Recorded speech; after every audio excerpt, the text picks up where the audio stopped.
a very illustrious person who has lived the life of an Indian diaspora scholar from Netherlands, from Leiden University. And he has been in the thick and thin of all diaspora academic programs. I welcome him, and I request him to make his presentation. Professor Gautam, please. Thank you very much, Professor Shekhar Bhatt. You have given a very good topic to me, and let me put up in this way. There have been two things. A, when our Pravasis migrated from India, they had a lot of problems. And the problems were there, economic problems. But then they also had famines, droughts, and epidemics. And the very good example I can give you, there is a photograph here. Have a look. Can you see? Yeah. This photograph is actually showing that in there was a big famine and 7 million people in India died. And it reacted. Many people went outside. Now that's one thing. Now I'm talking about the Hindustanis or the Girmitias or PIOs in Netherlands. Now they also left in 70s because there were the political problems, and due to political problems they had to rush, and they came to Netherlands. In 74, 75, the big majority of the Hindustanis came here. Perhaps we could use them, as Bachchu has used the word, twice migrants. Could be. Anyway, so the Indians who are here, or they don't call themselves Indian, they say only Hindustanis. For all these years, because they have been a part of Dutch culture, here in Netherlands for the last 25 years, they have completely integrated. Now, integrated, I mean here that they have become the part of the Dutch politics. They are participating on Dutch politics also.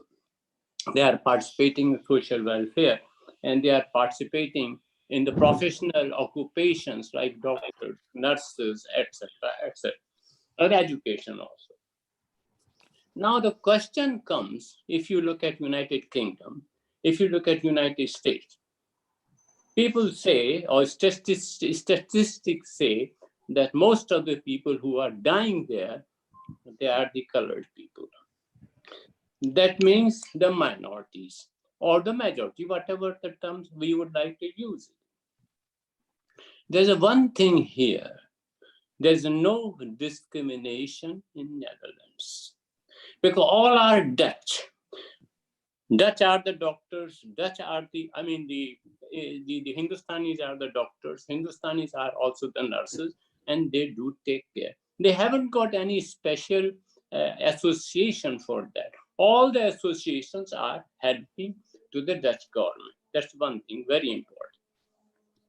Second thing is, which we do not have in India, in United States, we do not, they do not have the medical insurance. Here in Netherlands, medical insurance is very, very necessary. Without medical insurance, you can't move further. That's one thing. And if people haven't got any jobs, they would be given 900 euro per month from the government. So there's not a single person who is a hand to mouth, even our Indian diaspora people. The problem is the Indians who are from India, they are not integrated. So they get the problems, but they are of course medically insured. Now, there's another thing is, two things are going on, and I think we have to give some importance here. The Indians who are here, mentally they are upset because the families are distributed. Suriname, and then the earlier families in India. And this mentally upsetness gives them some sort of depression. And their organizations like institutions, etc., they cannot work openly. And there have been a trend here, which has nowadays a silent trend, no one knows. There have been lots of suicides because the youngsters do not want to use the Indian institution, the organization, the religious ways. So they move out. And once the parents or whosoever they are, they stop them, the only way left to them is to commit suicide. But there are certain other things which we have to keep in mind from the Indian diaspora points of view, from the PIOs and Gurmitia. What they can do to India, what the India can do to them. Now, they are always having a feeling for India because their grandparents came from India. They are divided in the sense they went to many places. They were one family, but they were distributed. So they can give to India one thing, the efficiency, social management, which they have learned here, which India hasn't got. India is trying to learn it. Second thing is medical insurance should also be promoted in India, which is not. That's why people are hand to mouth. Now here, of course, it's a small country, but a rich country. When people were economically upset, there are no daily wage earners here. They were given the money. Once they are given the money, there's no problem. So they have done something. But the problem is, unfortunately, from Indian side, nothing is coming. And even they have stopped other Indians also, NRI, they cannot go back to India.